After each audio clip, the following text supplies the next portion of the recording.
Assalamualaikum warahmatullahi wabarakatuh. Perkenalkan, saya Almas Fauzia Wibawa, mahasiswa Ilmu Komputer Universitas Gadjah Mada. Kali ini saya akan memberikan tips untuk menghindari hoaks. Berikut ini adalah topik-topik yang akan saya bahas kali ini. Apa itu hoaks? Hoaks adalah berita yang tidak benar yang disebarkan baik sengaja maupun tidak sengaja. Hoaks memiliki 3 jenis. Yang pertama, misinformasi.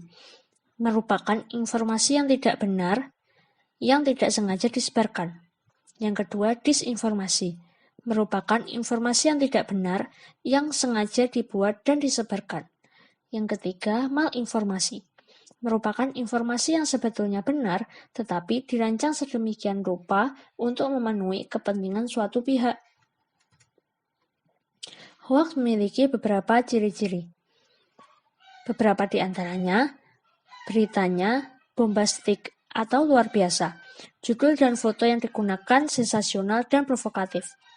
Yang kedua, isi dan judulnya terkadang tidak memiliki korelasi apapun.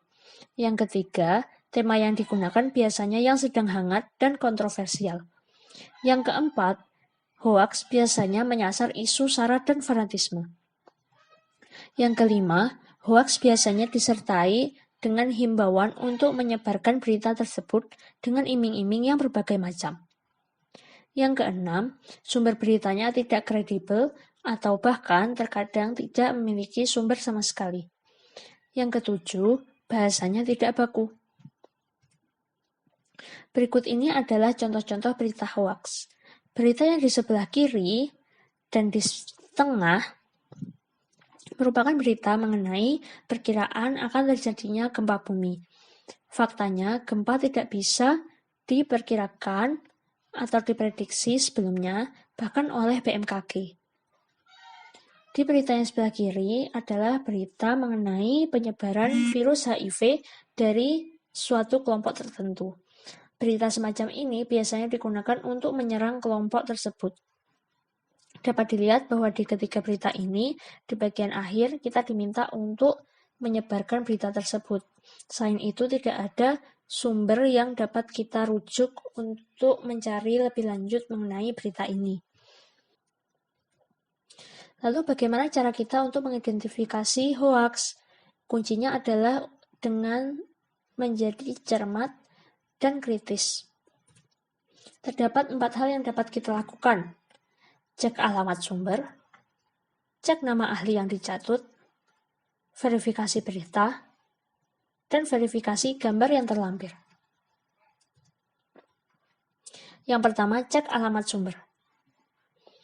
Alamat situs yang kredibel adalah yang merupakan laman berita nasional atau laman organisasi resmi.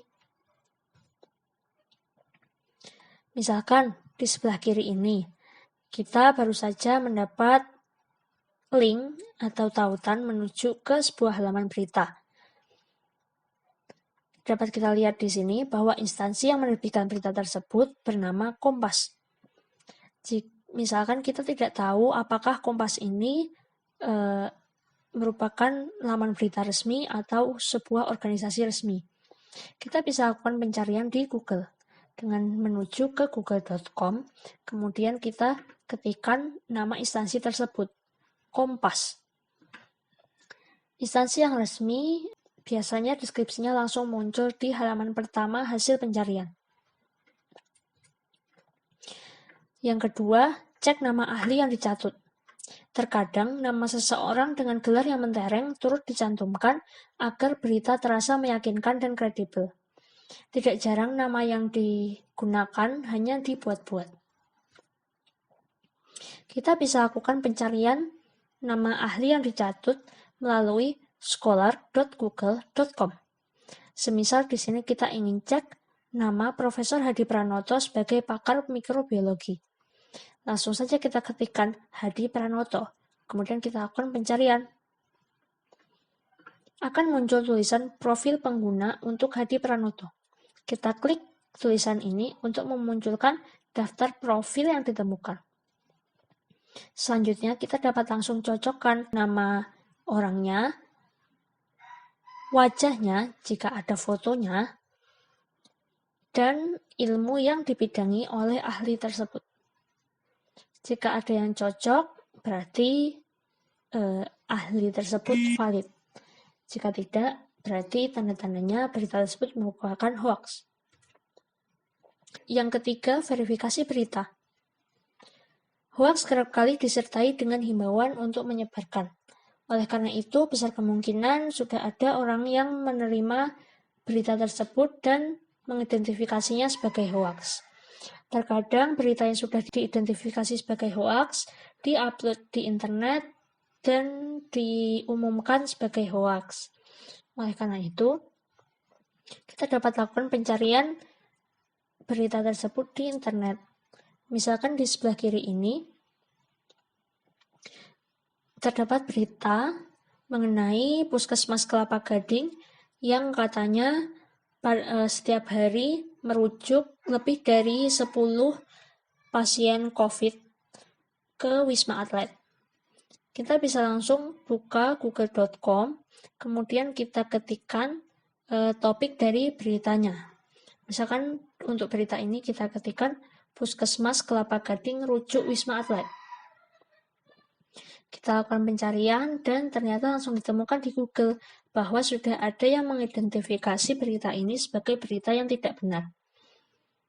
Oh iya, jangan lupa ya untuk membaca lengkap artikel klarifikasinya supaya kita bisa ikut mengklarifikasi berita tersebut ke orang-orang yang menerima berita setelah kita. Yang keempat, verifikasi gambar yang terlampir. Terkadang berita yang disampaikan benar adanya, namun gambar yang dilampirkan merupakan gambar dari peristiwa lain.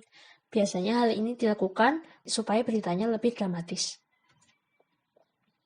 Misalnya kita sudah menerima gambar di atas ini sebagai lampiran dari berita yang kita terima. Kita harus pastikan dulu bahwa gambar ini tersimpan di HP kita. Kita bisa lakukan pencarian di image.google.com. Kita tuju alamat ini, kemudian kita klik pilihan, kita klik desktop site. Hal ini kita lakukan untuk memunculkan fitur unggah gambar. Jika sudah ada tanda kamera, berarti fitur unggah gambar sudah tersedia. Kita klik kamera ini, kemudian kita klik upload gambar, klik choose file. Kemudian kita pilih gambar yang tadi sudah kita simpan di HP kita. Google akan langsung melakukan pencarian, kemudian ditemukan bahwa gambar ini didapat dari berita gempa susulan Lombok. Bagaimana cara berkontribusi melawan hoaks? Yang pertama-tama, dengan tidak menyebarkannya. Yang kedua, kita bisa melakukan pelaporan ke web yang biasanya digunakan untuk mengidentifikasi berita hoaks. Salah satu web yang digunakan adalah turnbackhoax.id. Kita bisa langsung tuju turnbackhoax.id, kemudian kita klik menu, klik lapor hoax. Di sini kita akan langsung diarahkan ke halaman lapor hoax, dan kita dapat isi borang yang ada di sini, kemudian kita kirim. Sekian tips dari saya untuk bapak-bapak, ibu-ibu, AA, teteh yang masih bingung melakukan pencarian gambar di Google, dapat klik link ini untuk video tutorialnya. Terima kasih. Wassalamualaikum warahmatullahi wabarakatuh.